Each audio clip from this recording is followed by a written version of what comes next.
अस्सलाम वालेकुम स्टूडेंट्स, कैसे हैं आप सब। आज की इस वीडियो में मैं डिस्कस करूँगी सॉफ्टवेयर डेवलपमेंट टूल्स।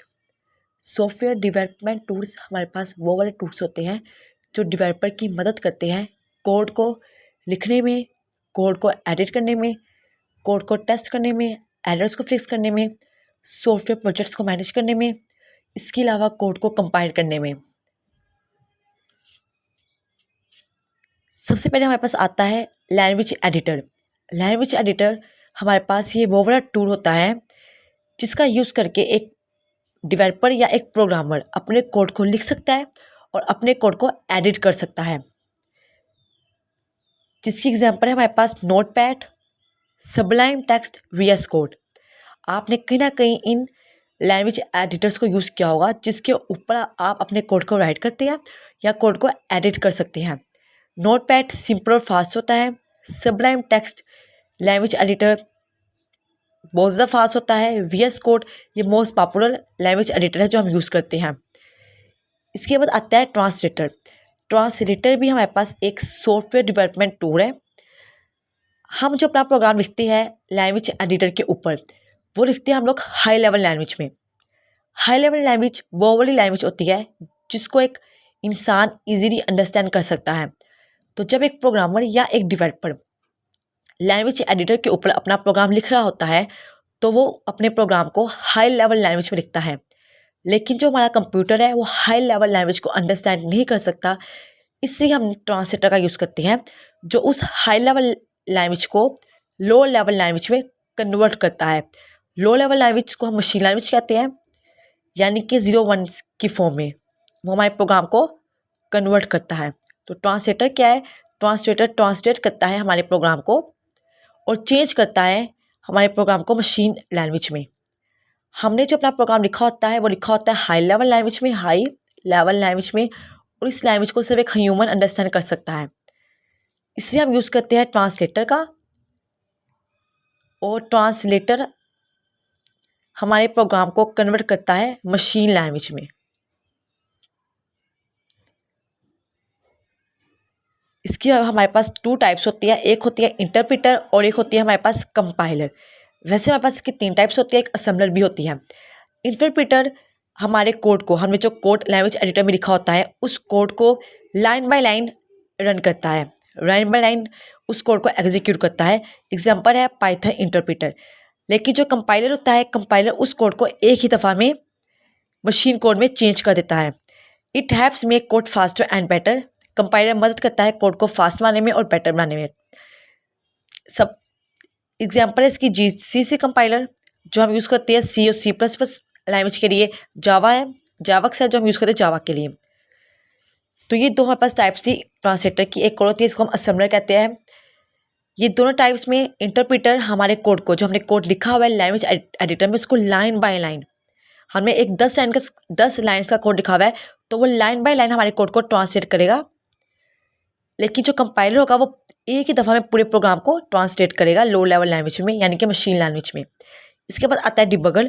डिबगर को हमने पहले भी डिस्कस किया हुआ है। डिबगर भी हमारे पास एक टूल होता है जो सॉफ्टवेयर डेवलपमेंट, डिबगर भी हमारे पास एक सॉफ्टवेयर डेवलपमेंट टूल है।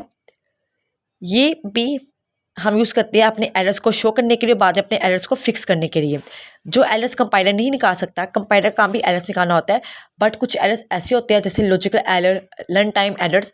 इन एरर्स को अगर कंपाइलर इन एरर्स को फाइंड आउट नहीं कर सकता तो हम डिबगर का यूज़ करते हैं। और डिबगर को मैंने अपनी प्रीवियस वीडियो में बहुत अच्छे से एक्सप्लेन किया हुआ है। हमारे पास जो डिबगर है, GDB एग्जाम्पल लिया मैंने यहाँ पे, और एक है विजुअल स्टूडियो डिबगर। इसके बाद आता है IDEs इंटीग्रेटेड डेवलपमेंट इन्वायरमेंट, या IDE हमारे पास एक सॉफ्टवेयर है। इस सॉफ्टवेयर के अंदर ही सारे टूल्स होते हैं जो हमने अभी डिस्कस किए हैं। IDE क्या है? एक सॉफ्टवेयर हमारे पास है that contains everything in one place, जिसके अंदर सब कुछ पड़ा हुआ है। जैसे इसके अंदर कोड एडिटर है, यानी कि जो हमने अभी पढ़ा था लैंग्वेज एडिटर, ठीक है, ये लैंग्वेज एडिटर ये हमारा किसके अंदर है? IDE के अंदर है। ट्रांसलेटर्स IDE के अंदर होते हैं, डिबगर IDE के अंदर होता है। तो ये IDE हमारे पास एक सॉफ्टवेयर है, उस सॉफ्टवेयर के अंदर ही सब कुछ मौजूद है। एग्जाम्पल एक्लिप्स जो हम यूज़ करते हैं जावा डेवलपमेंट के लिए, विजुअल स्टूडियो जो हम यूज़ करते हैं जो पॉपुलर है .NET एंड C++ की डेवलपमेंट के लिए, पाइचार्म जो प्रेफर की जाती है पाइथन डेवलपमेंट के लिए। तो ये सारे हमारे पास आईडीज़ हैं, इन आईडीज़ को हम यूज़ करते हैं और इन आईडीज़ के अंदर ही हम अपने प्रोग्राम को लिख सकते हैं, राइट कर सकते हैं, जिसको हमने लैंग्वेज एडिटर कहा है। अपने प्रोग्राम को सेव कर सकते हैं, अपने प्रोग्राम को एडिट कर सकते हैं, अपने प्रोग्राम को ट्रांसलेट कर सकते हैं, देन अपने प्रोग्राम को एग्जीक्यूट कर सकते हैं। तो ये सारा काम जो होता है हम अपने इन आईडीज़ के अंदर करते हैं। अब हमारे पास दो प्लेटफॉर्म्स होते हैं, online and offline platforms. Online platforms हमारे पास वो वाले प्लेटफॉर्म्स होते हैं जहाँ पे हम अपने कोड को ऑनलाइन लिखते हैं थ्रू इंटरनेट। रेपटोडिट और गिटपॉट ये इसकी एग्जांपल है, यहाँ पे हम अपने कोड को ऑनलाइन लिखते हैं। लेकिन ऑफलाइन प्लेटफॉर्म्स वो वाले प्लेटफॉर्म्स होते हैं जिनमें हम अपने सॉफ्टवेयर को यानी कि अपने आईडीईज को पहले अपने कंप्यूटर के अंदर इंस्टॉल करते हैं और देन बाद में हम उसको ऑफलाइन यूज़ करते हैं, इंटरनेट के बगैर हम उसको यूज़ करते हैं, जैसे VS कोड, एक्लिप्स। तो ये ऑनलाइन प्लेटफॉर्म्स और ऑफलाइन प्लेटफॉर्म्स का आपको डिफरेंस पता होना चाहिए कि ऑनलाइन प्लेटफॉर्म्स वो वाले प्लेटफॉर्म्स होते हैं जिनमें हम इंटरनेट का यूज़ करके अपने प्रोग्राम को राइट करते हैं और रन करते हैं। बट जो हमारे पास ऑफलाइन प्लेटफॉर्म्स होते हैं वो वाले प्लेटफॉर्म्स होते हैं जिसमें हम अपने कंप्यूटर के अंदर एक दफ़ा अपने आईडी को यानी कि अपने सॉफ्टवेयर को इंस्टॉल कर लेते हैं और बाद में उसके ऊपर इंटरनेट के बगैर हम अपने प्रोग्राम को लिख सकते हैं, अपने प्रोग्राम को सेव कर सकते हैं, एडिट कर सकते हैं, कंपाइल कर सकते हैं, एग्जीक्यूट कर सकते हैं। इसके बाद है source code repositories. Source code repositories हमारे पास ये is a place where developers store, manage and track their code.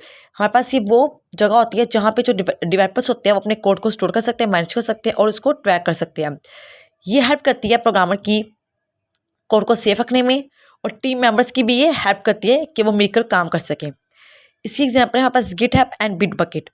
Means के सोर्स कोड रिपोजिटरीज हमारे पास क्या है, ये वो जगह होती है जहाँ पे जो डेवलपर्स होते हैं वो अपने प्रोग्राम को ऑनलाइन स्टोर कर सकते हैं, मैनेज कर सकते हैं, ऑनलाइन इसको ट्रैक कर सकते हैं, अपने प्रोग्राम्स को, अपने सॉफ्टवेयर को जो वो बना रहे हैं, जिनके ऊपर वो वर्किंग कर रहे होते हैं। इसके अलावा ये हमारे कोड को सेव रखता है, क्योंकि हम ऑनलाइन अपना कोड सेव कर रहे हैं तो हमारा कोड सेव रहता है। और ये टीम मेंबर्स की भी मदद करता है कि वो मिलकर इजीली काम कर सकते हैं। गिटहब बहुत आप कह रहे फेमस है सोर्स कोड रिपोजिटरी, और एक हमारे पास बिटबकेट भी है।